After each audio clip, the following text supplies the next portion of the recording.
All right, everybody, welcome to episode 299 of the Holy Backboard Podcast. I am Dustin here in Rip City, and I got my man Sage, chilling live and direct from Beaverton, Oregon. About to talk to these players that are rising up boards very fast, and we're doing a deep dive on them. So, it should be an interesting show. There's guys that have some talent. So, who do you want to start with? I'm kind of partial to Jalen, but we can go with whatever. Yeah, just before we get started, I know it's been sombering to say the least with the events that have transpired, whether it's in Buffalo, California, and now Texas. And it's been hard for me personally to focus. I try to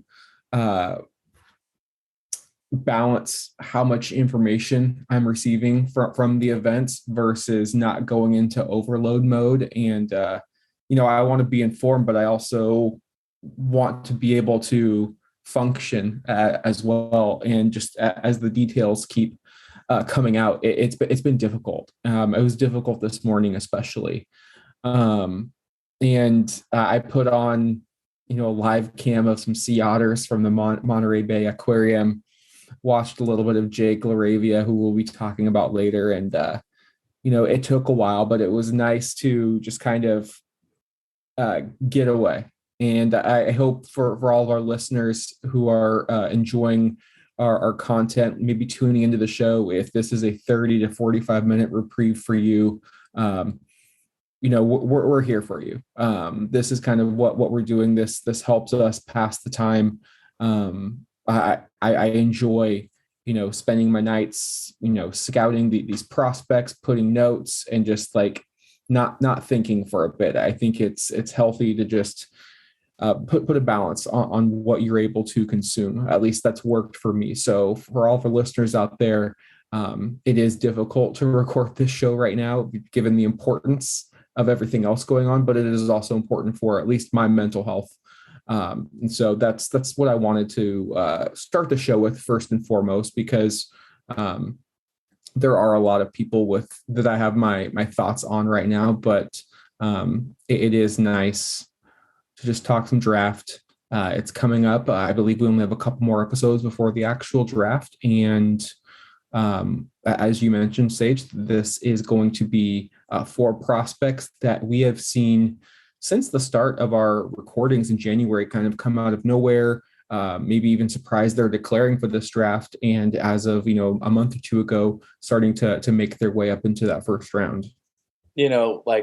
As you said, there's a lot of things going on in the world. So, I don't have all the answers to everything, but what I can do is put my all my effort into talking about this draft and, offering something in the world that isn't about the devastating events. So, what made me watch like 8 games in a 24-hour period was for the fans, so they don't, so they can have something of a different context to listen to. So we're doing this for y'all.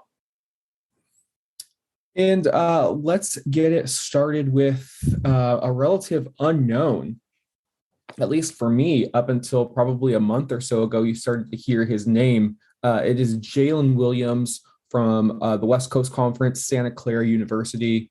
He's a small forward, almost 6'6", but with a 7'2" wingspan, comes in at 209 pounds, 21 years old, from Gilbert, Arizona. Something I found interesting about him was he grew 8 inches from his sophomore year to his senior year in high school. He's currently a little all over the board, but he's up to 25 on the Ringer's big board, 39 on Tankathon's big board. So you're looking at a late first, early second round prospect. His season stats at Santa Clara: 18 points per game on 51% shooting from the field, almost 40% from 3, 81 at the line, 4.5 rebounds, a little over 4 assists, a little over 1 steals per game, half a block. Did that in nearly 35 minutes a night for Santa Clara, played 33 games and had a player efficiency rating of 22 0.8. He was first team All West Coast Conference this past year. And Sage, what really stood out to you? Well, I think it's the pick and roll offense. I know that in the league, he probably won't be at least a primary initiator in the pick and roll. But when you saw him initiate the pick and roll at Santa Clara, he navigated the screen really, really well and got to his spots. There was a play in the Zag Santa Clara game where Jalen used the pick and roll and was able to get to his spots to either pull up for a mid-range or get it to the layup against Chet, who was in drop coverage. And if you can get to your spots in positive times against Chet, who I think is the best post defender in the class, you can get to your spots against most NBA players. So the pick and roll navigation, what his decision making is on the pick and roll, because there was a lot of craft passing off of the pick and roll coverage. So number one thing that sticks out to me is that. And like, as we're watching in the playoffs, you need to have multiple ball handlers to attack the defense. So he might not be your first playmaker. Well, he shouldn't be your first playmaker. But if as a secondary guy to run pick and rolls, and I believe I looked at Instat, he was like a 90% pick and roll operator. To have a guy that can be your secondary and to run pick and roll really, really well. I mean, that's what stuck out to me was the playmaking off of that pick and roll, and the shooting. Like his form looks great. Like he has deep NBA range, and I think that's what's going to keep him on the floor. But what interests me the most was the playmaking and the pick and roll ball handler role.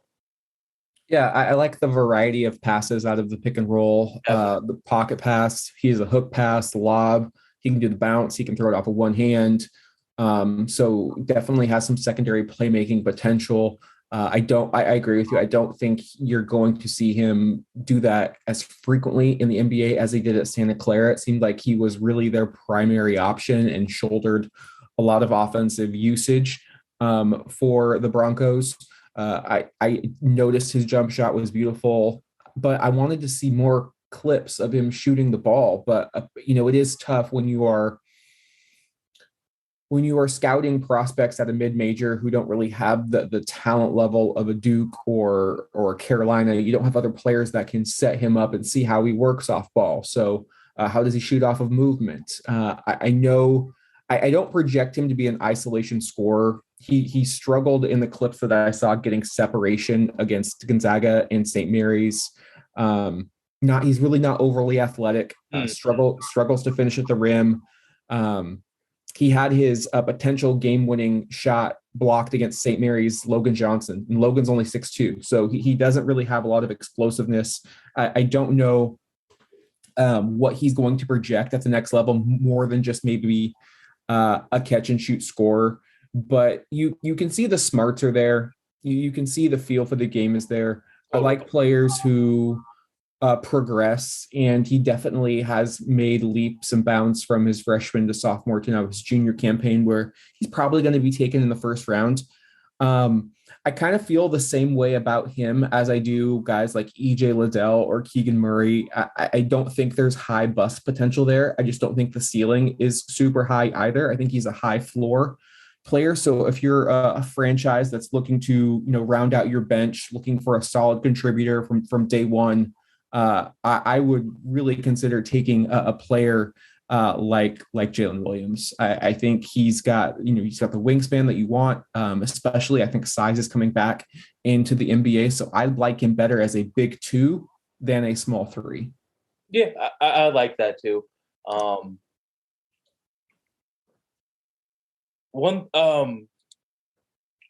gonna fight back a little bit on the handle. I think that he, without a ball screen, he can manipulate with change of speed and some bag where he can get his own shot a little bit. Like I saw, might have been the St. Mary's game. I know I watched 2 last night, so this play is in my mind, where he just like did a left-right crossover. The guy bit, and he got to the mid-range and rose over. I kind of like his 3-level scoring potentials. I don't think it's Malachi Branham level of 3-level scoring, but he's got something in the bag that can get it. He can get to the spot, and I think that that high level athleticism. Of course, it's great, but the NBA right now to me feels like you have to be skilled and versatile 1 and 2, and then if you're skilled and versatile 1 and 2, and then have that high level athleticism, that's when Anthony Edwards exists.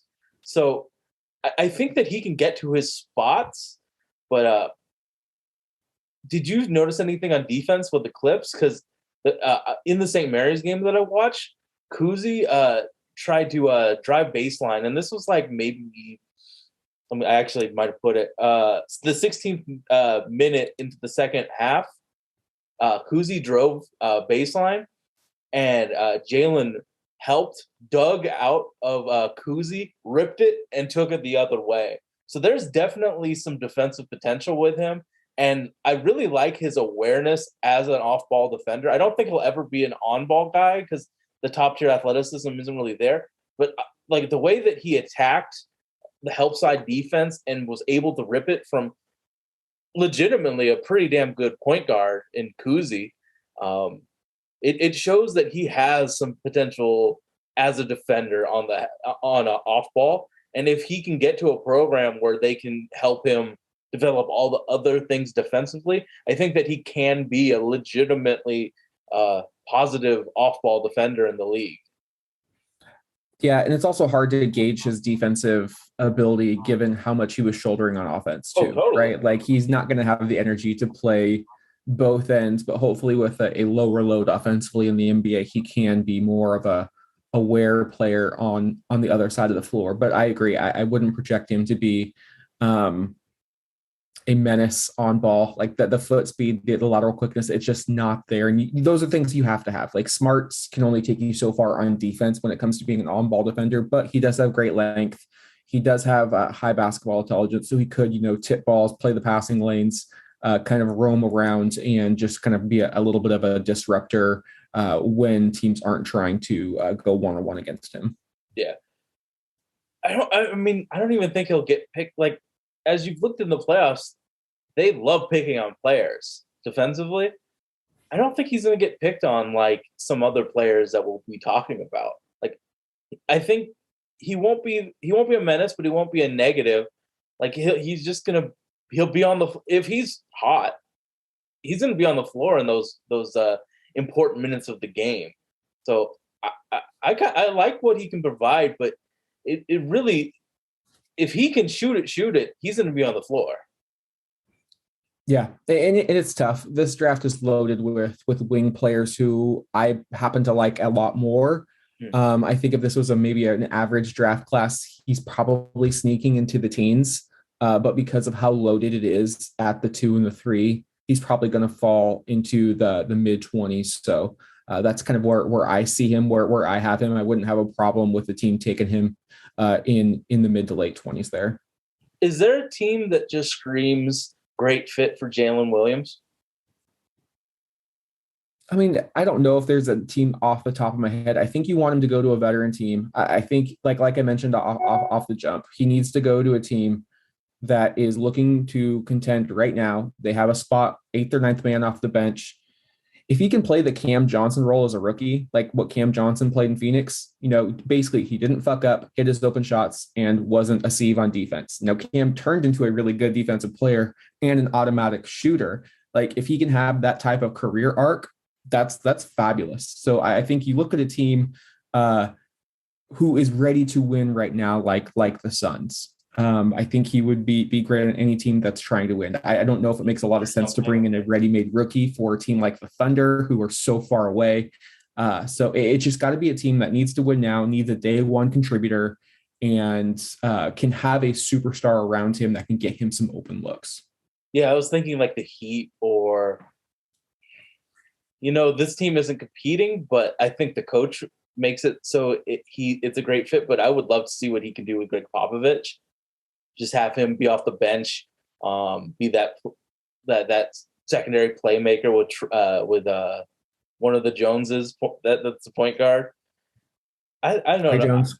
Yeah, Trey Jones. And I think that he's gonna fit a spot and play a role. And I mean, he's older, so he knows there's limitations in his game. Some of these 19-year-olds and 18-year-olds don't think that there's limitations. So, if you're Greg Popovich, I think he would fit with you. Or if you're a team like the Heat or, one of those competing teams, yeah, I think that he would be a pretty nice rotation player that has. I would love to see him in Los Angeles with the Clippers playing in Ty Lue's defensive scheme. Oh yeah, that'd be great. Yeah, back up. That's a spot that kind of popped into my mind right there. I mean, you've already got Kawhi, PG, Norm Powell, Reggie Jackson. You get another long, athletic, big guard. I mean, you can just throw the gauntlet at any team. And then he can play pick and roll off the bench. Because let's be real, Reggie Jackson was overextended. Yeah, he was overextended as a lead guard with Paul George and Kawhi being hurt so much. So having a guy that also can create something in the pick and roll might be good for the Clippers. Who do you want to talk about next, or do you have more about Jalen Williams? No, I think that about covered it. Let's move forward to Blake Wesley from Notre Dame, another shooting guard. Measures in just over 6'4" with a 6'9" wingspan, weighs 187 pounds, 19 years old, born in South Bend, Indiana, so no reason why he didn't go to Notre Dame. He's currently number 18 on the Ringers big board and 26 on Tankathon's big board. Some season stats. Averaged 14 and a half points per game, did it on 40% shooting from the field, 30 from three, and 65.7% from the line. Grabbed 3.7 boards, 2.4 assists, a little over a steal a game, really didn't register any blocks. Did that in over 29 minutes of action in 35 games for the Irish, and had a player efficiency rating of 16.9. This was one of those players who, we talk about, players rising or being unexpected entries into the draft. Like, he kind of falls in the line of the Bryce McGowens, who we will talk about a little bit later, the Malachi Branhams, where these are unlikely one and done candidates. He was a 4-star recruit by Rivals, ranked the 104th best player nationally. So a good recruit, but not somebody that you would expect to make that leap to the NBA. The thing that stuck out in my mind for Blake Wesley is he reminds me of Larry Hughes on the Washington Wizards. This guy does his best when he is playing in the passing lanes, using his length and turning his defense into offense. Like, I think he projects as a spark plug off the bench. The question for me is going to be, can he do more than just score the basketball? I mean, because you saw the percentages. They're not good. 40% from the field, 30% from three, and when nobody's guarding him, a sub 70% shooter from the line. So it's going to take a while for, I think, a team to get him to mold him where he's going to be. So if you're a team, you have to come into this draft, and if you're looking for somebody who you can bury on your bench and develop on a rookie scale contract, Blake Wesley is your player. If you want somebody ready-made like Jalen Williams to contribute from day one, I think you need to steer clear from Blake Wesley, because there are a lot of holes in his game. And I do think he is worth a risk in the late first round. Personally, I would have liked to have seen him come back to Notre Dame for his sophomore season. I think there is a big likely it would have been very likely that he would have had a sophomore breakout campaign, much like Johnny Davis, much like Benedict Mathurin, and much like Jaden Ivey. Like, there's just so much potential there, Sage, with Blake Wesley. But like we mentioned with Jalen Williams, there are so many other talented shooting guards. Like, I wouldn't feel the need to select him unless he really fell down the draft boards. Like, I think you can find somebody who has just as much potential, but is maybe more ready to play. around where he is going to be selected. So it's going to be interesting to see what teams, every team is going to be divided on these prospects we're talking about right now. This isn't a Jabari Smith. This isn't a Paolo Banchero. Teams are going to be like hot and cold on these prospects. I think that the nicest thing I can say about him, and it goes back to wanting him to go back to school, he reminds me of Jaden Ivey, very light. Like the handle shows flashes of brilliance. Oh, yeah. He has a hesitation crossover into a foul line floater. He is dynamic in the open floor. Great change of pace player. I mean, fantastic change of pace player. He's quick, he's crafty, he's got the hesitation moves, and it helps offset the fact that he isn't the craziest athlete. Like he's not going to be able to just explode off of 1 foot and really do what Jaden Ivey does. What Ivey worked on was that jump shot. What Ivey worked on was finishing at the rim. That's something that Blake Wesley really struggles to do. He really doesn't get he's not able to convert. Like I said, unless there is a full, runway for him to take off, he's not going to explode into that. I think he can end up being an inconsistent volume shooter. He needs to refine the jump shot. I think he needs to focus on his on-ball defensive skills. I think if he is to make it in the NBA, it's not as that Jaden Ivey scorer. I think he's got the defensive. I think he does have the defensive physical tools. Whether you look at the wingspan, you look at the lateral quickness, I think he could succeed if he models his game more after Drew Holiday and Marcus Smart. So I've probably only watched two Notre Dame games, but things that stood out to me in those games was that he can create space with his dribble. I think his bag is pretty nice. So he'll always be able to have that. He is a great space creating guard. Now, with the positives, I think that he is really unhealthy skinny. He needs to hit that weight room pretty damn hard. And his shot mechanics looks like it changes every time he shoots. So he needs to nail down his shot, because if he can't figure out how he's going to shoot every single time, it's just going to be such a high variance of what happens. So for me, he has a lot to do with the fundamentals of the game. He's going to create space and be able to launch. He's not going to be that like downhill driver type of guy. He's going to have to, it's going to be almost always dependent on his shot and shot creation. So can he get a form that is efficient and the same every time? And can he put muscle on his frame? Because if he doesn't, that's going to be a real negative for him. Because, yeah, I think that he can play defense, but I think he also can get bodied up by bigger and stronger players. So those are my two swing factors for him: is his shot mechanics and the muscle. Yeah, and I don't expect him. He doesn't project to me as a playmaker really at any level. For himself, I think he is. Yes, like he's a willing passer, but he can only make the simple reads at the moment. You look at the statistics, he has a 2.4 assist to 2.2 turnover ratio. Basically, every assist comes with a turnover, which is extremely subpar. Every clip I watched a ton of Blake Wesley. He had the ball in his hands. I don't anticipate him getting that type of leeway at the next level. He's getting scaled down immensely. Yeah, can you play without the ball? And I think that's the answer right now is no. I have in my notes, he needs to redefine his jump shot mechanics. We see people, we're going to talk about Jake LaRavia, beautiful jump shot when he is set still, just like how I play basketball. You give me space, I can make a jump shot. Shooting off the dribble, off movement, off screens, getting your body right, being able to shoot when you're not perfectly squared up, that is very difficult to do, and only a handful of human beings on this earth can do so. So if he's struggling to shoot just even off of the isolation or just wide open, I don't anticipate him being able to play off ball anytime soon.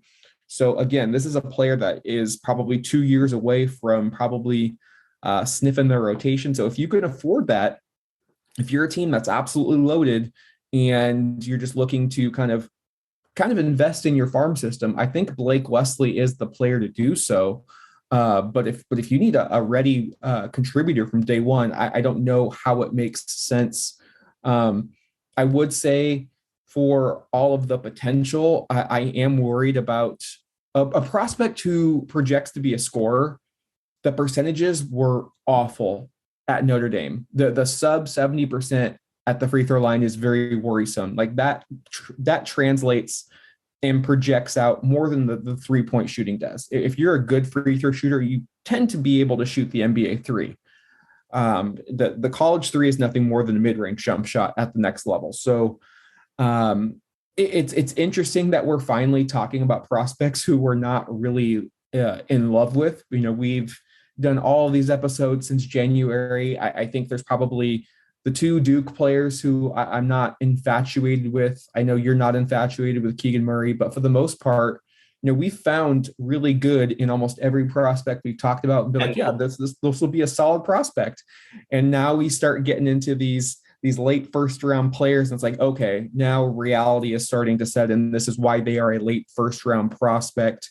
You see teams try to go for a home run and take a player who has really high upside, but it tends to be those players who can do just one or two things exceptional that kind of succeed in this range of the draft. So I think Blake's success is really at the next level, I should say, is really going to be defined by the system that he gets drafted into and just how much is he going to be able to really improve upon his game. I would say right now, if I was his coach, if I was his advisor, sure, go and take the money. You're probably a guaranteed first round pick, but I don't know if he's guaranteed to get that second NBA contract. I think mechanically, fundamentally, he's a ways away from being an NBA basketball player.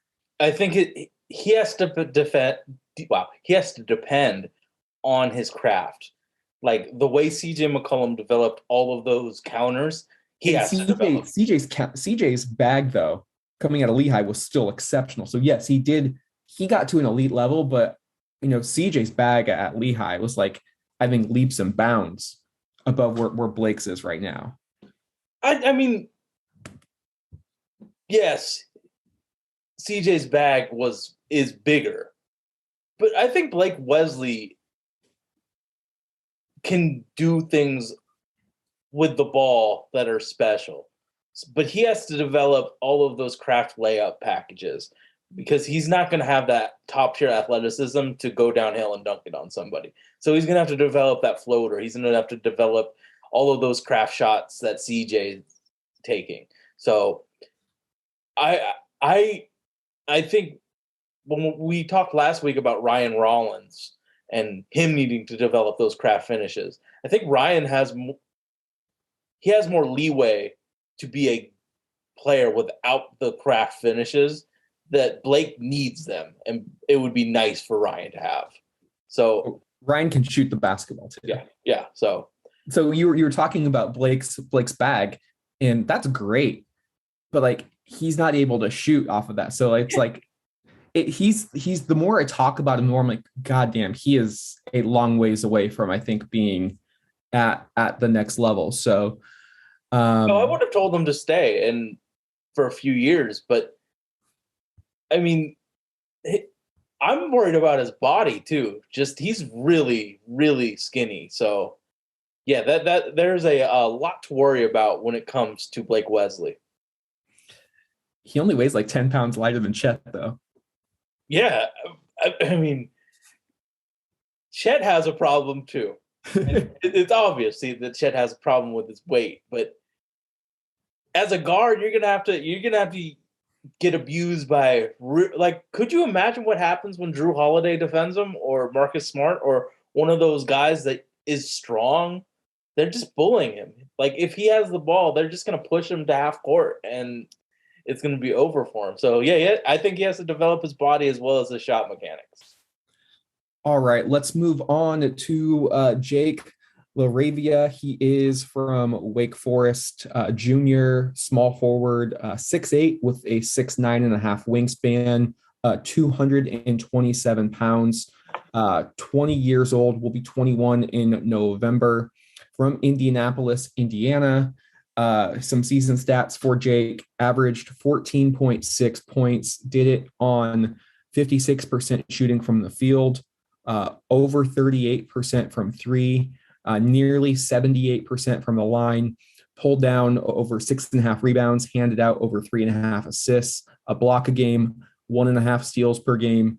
Did that in 33 games for the Demon Deacons in 34 minutes, and had a player efficiency rating of 22.9. This is a player who really came out of nowhere, is being talked about as a first round pick. Tankathon has him going 30th in their latest mock draft to the Oklahoma City Thunder, 33rd on the big board. Sage, what are your thoughts on Jake LaRavia? When I watched him, I was like, damn, this dude knows basketball. The way he moves on the court is just like classic, like his father's a coach and made him run drills over and over and over again so that he knows how to move and where to go on a basketball court. So I think the basketball IQ is very, very high. I really was impressed with his passing. I know that the Demon Wake Forest has a lot of transfer guys that are really, really skilled. Like their point guard was really fun to watch. But the way that he would just, he's not going to dime you up for a good pass, but he's a willing passer that makes quick decisions that are smart. So he would find that open cutter or that open three-point shooter and just get it to him fast and efficiently. So he kind of ran offense like Yusuf Nurkic did, just without the high-risk passing. So they would give it to him at like the top of the key, and he would find somebody for a good pass. I wrote in my notes that he's a Lee type of playmaker where he would just find the right pass, but it wasn't like dribbling really. I really was impressed with his off-ball movement as a cutter. He has some real shot hesitancy, so he would be a high-level cutter to create spacing, not a shooter as of right now because of the low attempts and the shot hesitancy. But he would be a really good cutter. Like, there are times and places for you to be cutting. So, like, if a guy is on the left side posting up and got walled off, he would go on the right and cut, and it would be an easy basket. So the IQ just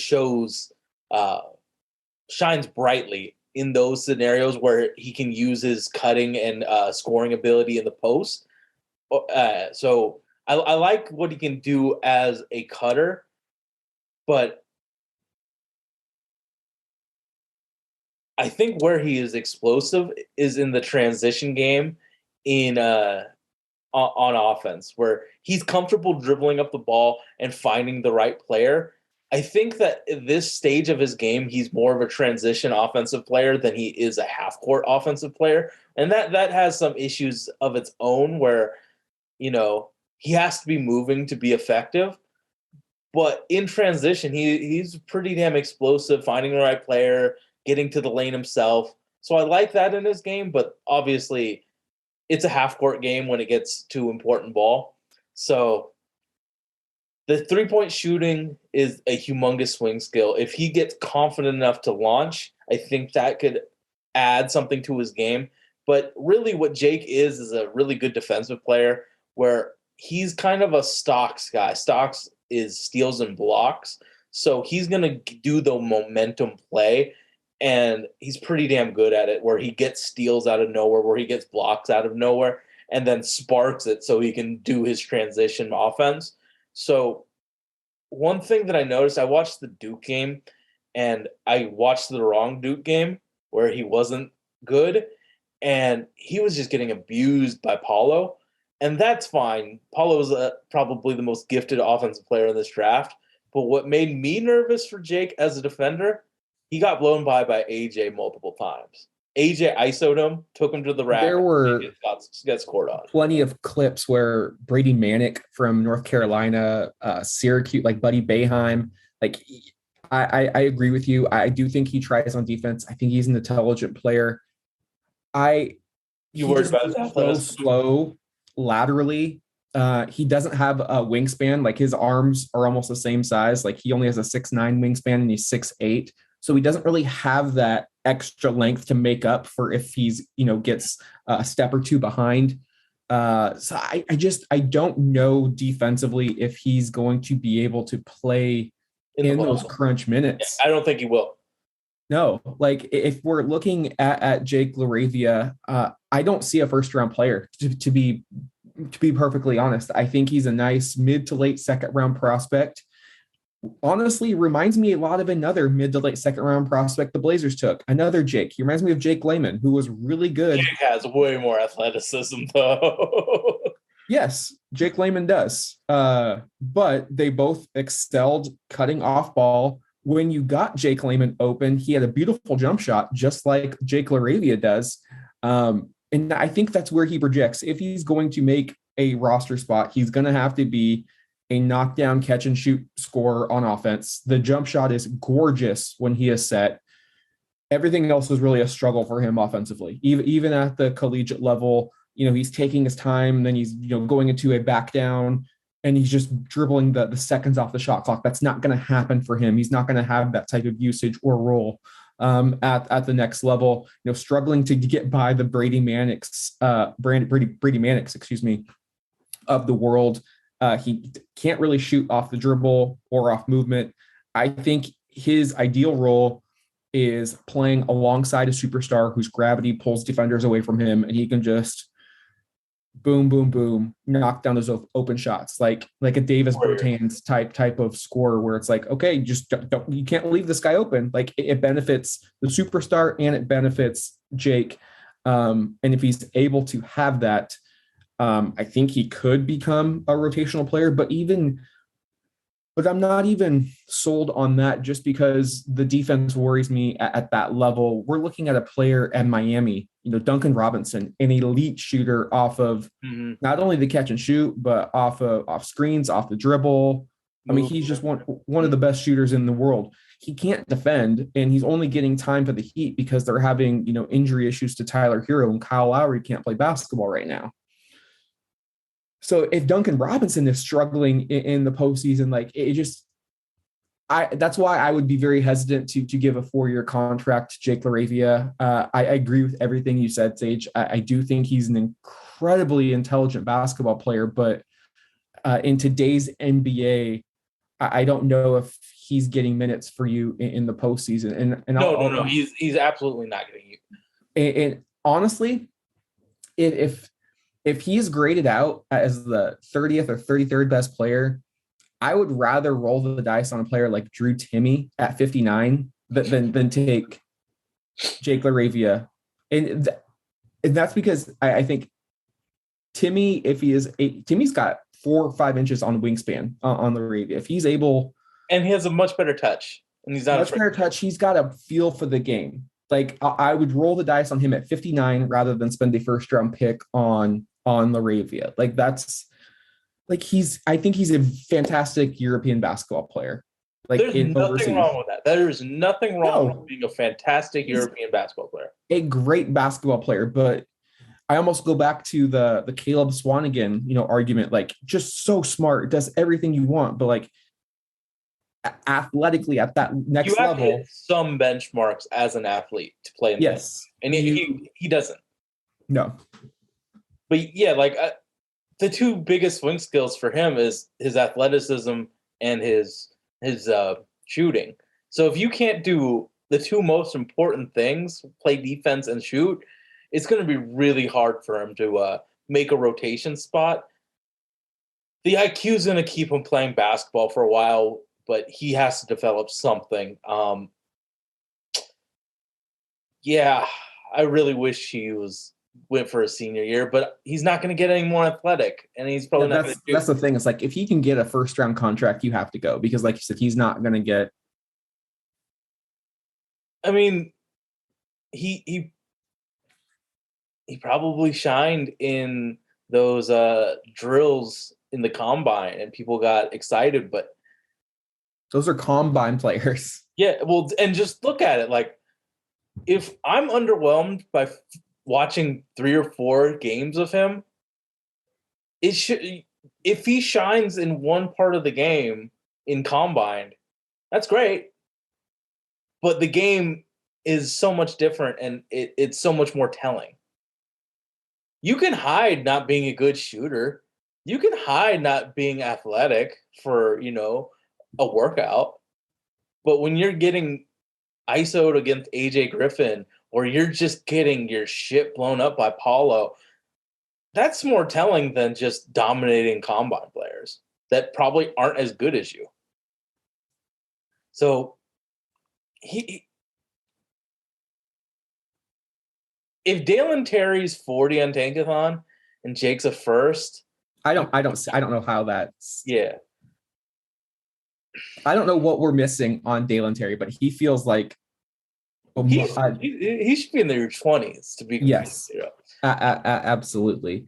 So again, we're not just bringing you prospects that we think are fantastic or that knock our socks off. We're covering prospects from the top 5 all the way down to pick 55. And these are prospects that are just that they've came out of nowhere, left field. And when we started this in January, these prospects were on nobody's radar, really, that we would think we would be talking about at this time.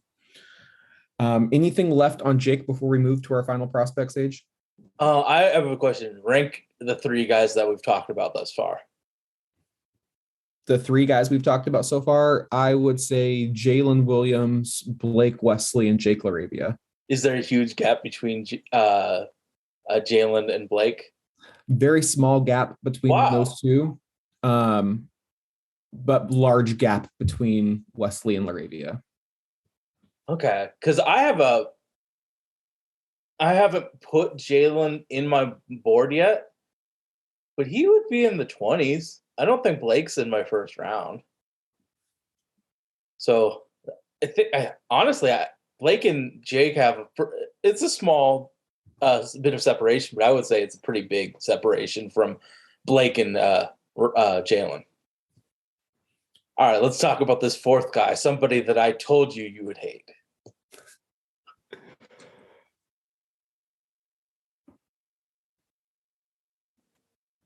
All right.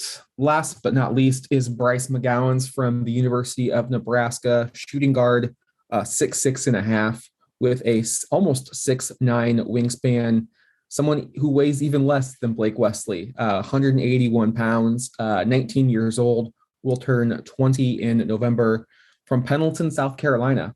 So made the trip from South Carolina to Nebraska. He was a 5-star recruit by Rivals, the number 30th player ranked nationally, and Nebraska's highest ranked recruit in the database era. His bio says he chose Nebraska over Georgia, Michigan, Oregon, and Florida State. His brother Trey is a sophomore on the Nebraska basketball team. That's kind of a trend that we've seen with some of these prospects. You've got Keegan and Chris Murray at Iowa. And there is some athleticism in the family. His mother, Pam, played basketball at Western Carolina, currently a high school basketball coach. His father, Bobby, played football and basketball at South Carolina, and he has a younger sister named Raina. Some accolades for Bryce McGowens: 3rd team All Big Ten this year and the Big Ten Newcomer of the Year. He's currently ranked 23rd on the Ringers Big Board and 27 on Tankathon. Some season stats before we get into our evaluations. He averaged 16.8 points per game, did so on 40% shooting from the field, 27.5% from 3, 83% at the line, grabbed over 5 rebounds, handed out just about an assist and a half per game, about a half a steal, about a half a block per game. Did all of that in 33 minutes in 31 games with a player efficiency rating of 16.9. Sage, what were your thoughts on Bryce McGowens? So there is 2 versions of Bryce. One is early year Bryce, where he is hero balling it 100% of the time. and he was taking some abhorrent shots, some awful shots. And then there was middle of the year, end of the year Bryce, where he was going downhill and getting to the basket and scoring and using his shooting and using all of the other tools that he has.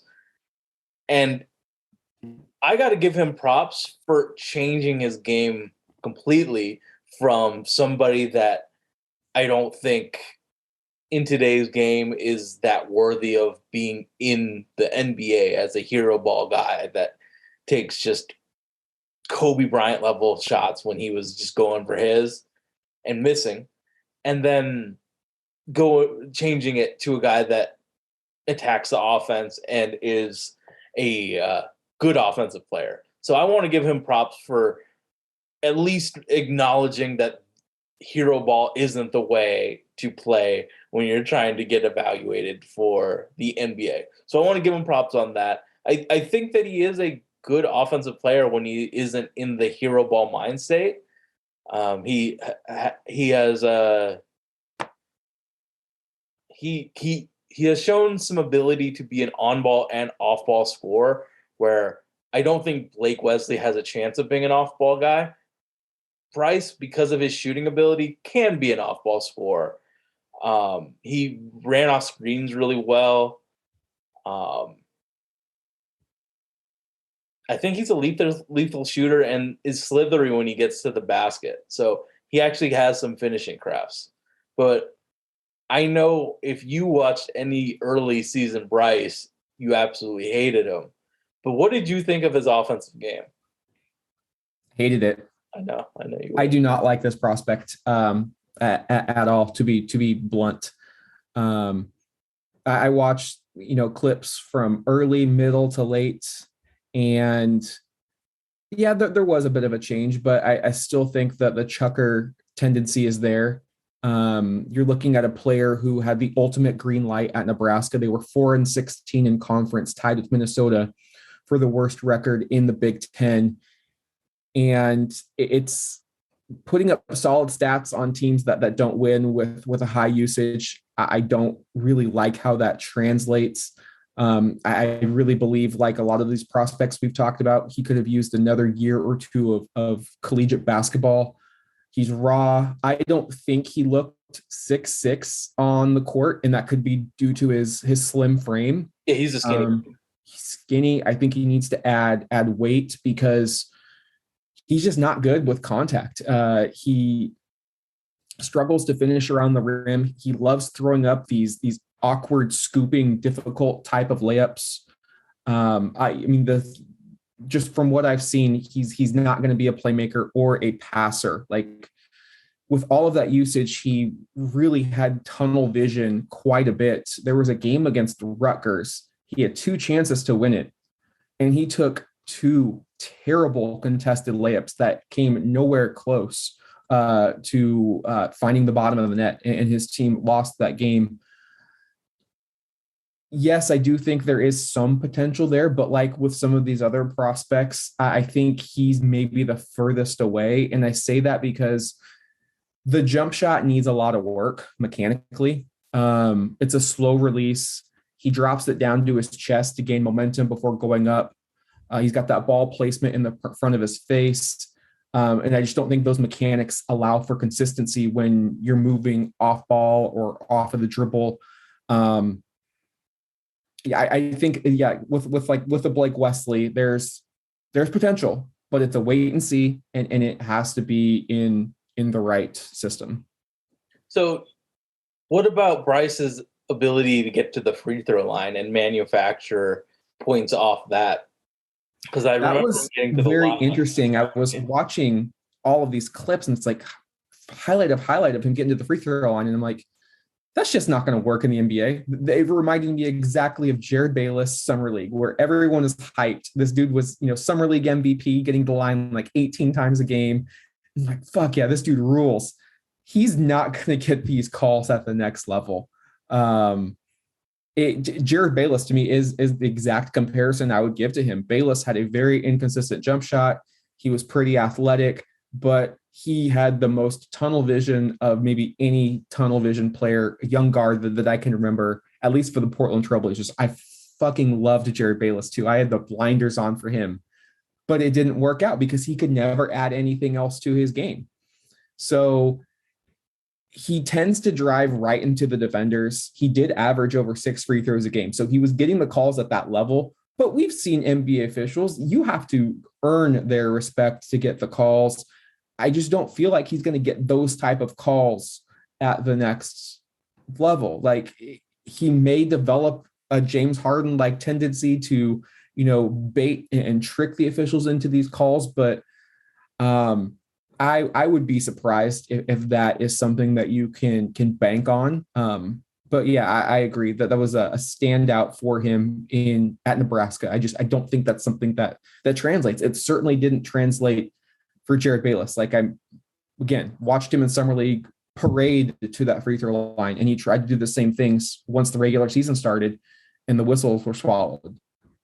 So I'm just looking on the internet for positives of like Wesley, so we can so I can combat the negativeness. Well, it's not positive, it's realistic. Like, I think we've been realistic with every prospect. Like, there's some players who aren't going to make the league. There are some players who are going to flame out. Like, I'm not like, this is nothing personal. I think it's potential Bryce to McGowan in the league longer than you think. He has all of the archetypal things that you're looking for, being wing size with all the tools. He's just not a good basketball player right now. But he has all the tools that a coach can say, give me that and I'll turn him into this. So I think that I like the way that he runs some pick and rolls, navigating the screens to get to his spots to shoot. So again, to me, he's a second round guy. So even though he has all the potential in the world to be that wing guy, and we didn't even talk about his defense, which is bad. He is a terrible defender. I put in my notes, maybe the worst I have scouted this year. Yeah. He's just not it for me, Sage.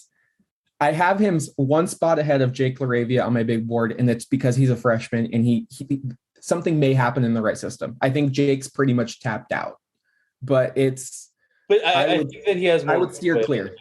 He has a lot more leeway than Jake because of the age and because of the tools that he has. But I mean, that 6'7", 6'9" guy is always going to get a job over the 6 foot guy that's more skilled, just because of size in the NBA. But I think that he has shown a little bit of something offensively, even though a lot of his film is pretty shitty with the hero ball part of his game. So while he's definitely a second round guy for me, even though he has the tools, tools aren't the only thing that you need to look at, especially when you're drafting at this point. You have to look for a guy that has some skills. And, you can say that he's a pick and roll guy and navigates screens well, but we've talked about a bunch of guys already that do the same thing and have other skills. And so he has to get his body right. He has to be prepared to scale way down. Like, he was their offense. He was the man in Nebraska. So he's not going to be the man in anything other than summer league if the GM sucks and doesn't put a competent team around him. He'll do that.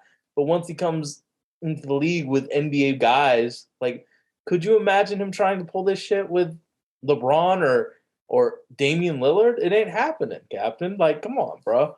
But there's obviously some skill there. I would not give him that guaranteed 4. No. Yeah, I think you give him leeway for being a 5-star recruit. It could work out, and it takes some time. But I agree. I think you mitigate the risk by putting a second-round pick instead of that guaranteed contract on the player. And I think it's the right system that really needs to work on the shot mechanics, get in the weight room, and make a commitment to defense. Like, I would give McGowan such a better grade if he just was a passable defender. Right now, it's It's such a terrible. far. Like it almost looked like almost looked like an AAU player who's just out there to get his numbers and like one way on the side of the basketball. So just needs. There's a lot of red flags for me when it comes to scouting this prospect, and I think you can turn a blind eye to one, maybe two red flags if you're taking a first round pick, but multiple, I can't do it. Fair enough. But that was bound to happen though, Sage. We have really raved about so many prospects. I think there's 20 plus prospects we can both, sit here and say, yeah, we would love to take them with the first round pick. Like we really enjoy these players and what they can do. Like it's bound to happen. There's going to be prospects that you love and prospects that you just would this pass is why on. People say this draft sucks is because there's like the 18 quality players, and then the guys that 3 out of the 4 guys we talked about today kind of have the better than likely chance they bust. So I would say the Jalen, he probably sticks. But if Blake Wesley sticks, he hits that 99% craft finish. He's CJ McCollum. So again, man, like this last year was an all-time draft, one of the best ever. This one's has some great players, and then we've done this shit for 5 months. Of course, we're going to talk about bad guys. So it happens. I wish every player had a chance of making it, but I don't. There's guys that are just going to fail. Yeah, you can even go back to 2-3 years ago and just look like where are the second rounders at now? Like they're gone. Like they get their shot, and that's why the NBA is able to put 60 players into a draft every year is because. I mean, there's only so many players that retire. It's the players that aren't able to consistently stick, and you try to find fresh faces that are able to do so. But there will be second round players from this draft that find their way, and I think it's going to be those specialists who do 1 to 2 things really well, aren't played off the floor because they do something extremely poor. Like you can find a player who maybe isn't the most athletic, isn't the tallest for their position, but they figure out a way, right? They find a way to make that extra play. They figure it out. And maybe the 4 players that we talked about are able to do so.